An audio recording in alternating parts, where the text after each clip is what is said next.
नमस्कार मंडळी, मी दीपाली स्वामी ती किचन चॅनलमध्ये मी तुमचं सर्वांचं मनापासून स्वागत करते।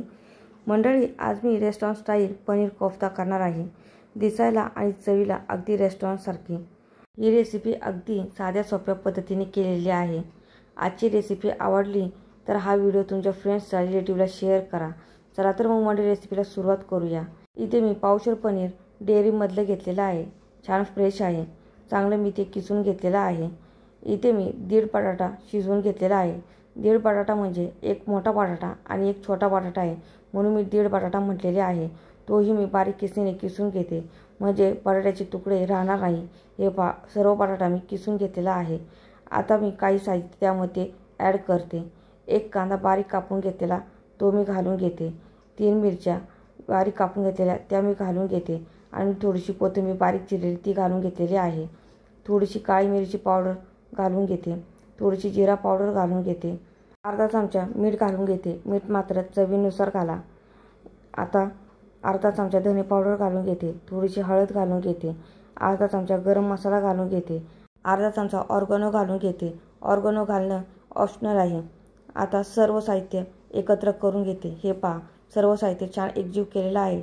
2 चमचे मैदा घालून घेते। मैदा घालायला मी विसरून गेले होते। मैदा घातल्यामुळे मिश्रणाला चांगलं बाइंडिंग येतं। हे पहा, सर्व मैदा मी एकत्र करून घेतलेला आहे। आता एक छोटा गोळा काढून घेते। तुम्हाला किती मोठा करायचा आहे कोफ्ता त्यानुसार तुम्ही गोळा काढू शकता आणि हातावर थोडासा दाब दिल्यामुळे गोळ्याला चिरा पडत नाही। छान गोल गरगरीत गोळा तयार होतो। हे पहा, इथे माझे सर्व कोफ्ते तयार झालेले आहे। आता तळून घेते। इथे मी आधी तेल गरम करायला ठेवलं होतं। तेल छान गरम झालेलं आहे।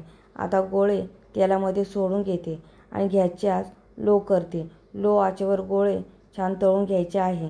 गोळ्यांना छान ब्राऊन रंग आला पाहिजे। हे पहा, गोळ्यांना छान ब्राऊन रंग आलेला आहे। गॅसची आच लो असल्यामुळे गोळे आतपर्यंत तळले जातात आणि गॅसची आच हाय जर ठेवली किंवा मीडियम ठेवली तर गोळे वरून पटकन रंग चेंज करतात, पण आतून कच्चे राहतात। इथे माझे कोफ्ते छान तळून झालेले आहे। आता बाहेर काढून घेते आणि एका चाळणीत ठेवते। जास्तीचं तेल असेल ते रिलीज होतं आणि गोळे चांगले कडक होतात। हे पहा, इथे माझे सर्व कोफ्ते तळून झालेले आहे। आता वाटणाचा मसाला भाजून घेते। ज्या तेलामध्ये कोफ्ते तळून घेतले तेच तेल मी वापरत आहे। इथे मी 1.5 चमचा तेल घालून घेतलं आहे। पळीने मी तेल मोजलेलं आहे। मसाल्याचं साहित्य दाखवते। 2 कांदे रफ कापून घेतलेले आहे, 2 टोमॅटो रफ कापून घेतलेले आहे, 5 ते 6 काजू घेतलेले आहे, 2 चमचे मगज बी, 7 ते 8 लसूण पाकळ्या आणि 1 इंच अद्रक घेतलेला आहे। आता सुरुवातीला कढईमध्ये कांदा घालून घेते, कारण कांद्याला परतायला खूप वेळ लागतो। कांदा परतण्यासाठी मी गॅसची आच मिडियम करते, त्यामुळे कांदा लवकर परतला जाईल। हे पहा, कांदा चांगला परतला आहे आणि चांगला नरमही झालेला आहे। आता मी लसूण पाकळ्या आणि 1 इंच अद्रक घालून घेतलेला आहे आणि तेही छान परतून घेतलेलं आहे। आता मी टोमॅटो घालून घेते आणि तेही मी चांगलं परतून घेते। टोमॅटो फक्त नरम झाला पाहिजे। हे पहा, इथे टोमॅटो छान नरम झालेला आहे। आता काजू आणि मगज बी घालून घेते आणि 2 मिनिट तेही परतून घेते, म्हणजे सर्व साहित्य एकसारखं परतलं जाईल। हे पहा, सगळं साहित्य मी एकसारखं व्यवस्थित परतून घेतलेलं आहे। आता अर्धा ग्लास पाणी घालून घेते आणि जे वाटणाचं साहित्य आहे ते थोडंसं शिजवून घेते। असं केल्यामुळे भाजी आपली रेस्टॉरंटसारखी होईल। आता कढईवर झाकण ठेवते आणि 2 मिनिट वाफ काढते। इथे 2 मिनिट झाले आहे। कढईवरचं मी झाकण काढून घेतलेलं आहे आणि हे पहा, पाणीही छान आटलेलं आहे। चमच्याने थोडासा मसाला हलवून घेते आणि आता चांगला गार झाल्याच्या नंतरच मिक्सरच्या भांड्यामध्ये घालून बारीक पेस्ट करून घेते। मसाला वाटताना पाणी घालायची गरज नाही, कारण आपण आधीच पाण्यामध्ये शिजवून घेतलेलं आहे। हे पहा, छान बारीक पेस्ट करून घेतलेली आहे। आता फोडणी देते। इथे मी कढई गरम करून घेतलेली आहे। 3 चमचे तेल घालून घेते आणि तेल थोडंसं नॉर्मल गरम झालं की काही खडे मसाले घालून घेते। 1 दालचिनीचा तुकडा, 1 मोठी वेलची आणि 1 स्टार फूल। आता थोडंसं चमच्याने हलवून घेते, म्हणजे छान परतले जाईल। आता 1 चमचा काश्मीरी लाल मिरची पावडर घालून घेते। तेलात घातल्यामुळे मसाल्याला रंग छान येतो। मिरची पावडर घालताना गॅसची आच लो ठेवायची, म्हणजे मिरची पावडर करपणार नाही। आता वाटणाचं साहित्य मी कढईमध्ये घालून घेते आणि तेलामध्ये चांगली फ्राय करून घेते। हे पहा, तेलामध्ये चांगलं वाटण मी फ्राय करून घेतलेलं आहे। आता काही सुके मसाले घालून घेते। अर्धा चमचा व्हाईट पेपर पावडर, थोडीशी जिरा पावडर, थोडीशी काळी मिरी पावडर, मगाशी थोडीशी उरली होती त्या मी घालून घेतलेली आहे। 1 चमचा लाल तिखट, अर्धा चमचा धने पावडर आणि थोडीशी हळद. आता अर्धा चमचा गरम मसाला घालून घेते आणि सर्व मसाले आता वाटणामध्ये एकत्र करून घेते. हे पहा, सर्व मसाले मी वाटणामध्ये एकत्र करून घेतले आहे आणि वाटणाला छान तेलही सुटलेलं आहे. आता मिक्सरचं भांडं धुवून ते पाणी वाटणामध्ये घालून घेते आणि पाण्यामध्ये वाटण एकत्र करून घेते. आपण जे खडे मसाले घातले होते ते मी काढून घेत आहे. तुम्हाला खडे मसाले आवडत असेल तर ठेवले तरी चालेल. थोडंसं अजून पाणी मी घालून घेतलेलं आहे. चवीनुसार म्हणजे अर्धा चमचा मी मीठ घालून घेते आणि 1 चमचा कसुरी मेथी घालून घेतलेली आहे.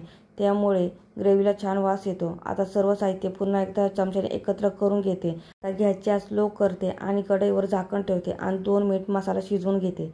हे पहा, इथे 2 मिनिट झाले आहे. कढईवरचं मी झाकण काढून घेतलेलं आहे आणि मसाल्याला छान उकळी आलेली आहे. याचा अर्थ मसाला चांगला शिजलेला आहे आणि ग्रेव्ही बघा छान थिक झालेली आहे. एवढीच मला ग्रेव्ही पाहिजे आहे. आता गॅस बंद करते. 2 चमचे फ्रेश क्रीम घालून घेते. जर तुमच्याकडे फ्रेश क्रीम नसेल तर दुधावरची साय घाला आणि जर दुधावरची सायही नसेल तर तुम्ही 1 ते 2 चमचे दूध घातलं तरी चालेल. आता फ्रेश क्रीम ग्रेव्हीमध्ये एकत्र करून घेते. मंडळी, एक गोष्ट लक्षात ठेवा, फ्रेश क्रीम घालताना गॅस कधीच चालू ठेवायचा नाही, त्यामुळे फ्रेश क्रीम ही फाटली जाते. आता ग्रेव्ही गार करून घेते आणि नंतर त्यामध्ये कोफ्ता सोडून घेते. असं केल्याने कोफ्ते बिलबिलीत होत नाही किंवा जास्त फुलतही नाही. कोफ्ता ग्रेव्हीमध्ये बिलबिलीत पडू नये यासाठी मी तुम्हाला असं सजेस्ट करीन, ज्यावेळी तुम्ही जेवायला बसता त्यावेळी कोफ्ता ग्रेव्हीमध्ये सोडा. त्यामुळे कोफ्ता बिलबिलीत होणार नाही. खाताना पनीर कोफ्ता अगदी रेस्टॉरंटसारखा लागेल. इथे आपला पनीर कोफ्ता तयार झालेला आहे. आता सर्व करते. मंडळी, आजची पनीर कोफ्ताची रेसिपी कशी वाटली मला कमेंट करून सांगा. जर रेसिपी आवडली असेल तर चॅनल लाईक करा, शेअर करा, सबस्क्राईब करा आणि हो, बेल आयकॉन प्रेस करायला विसरू नका, जेणेकरून माझ्या नवीन रेसिपीच्या व्हिडिओची नोटिफिकेशन तुम्हाला लगेच मिळेल. तर मग मंडळी, पुढच्या नवीन रेसिपीला लवकर भेटू. तोपर्यंत छान छान खा आणि मस्त रहा.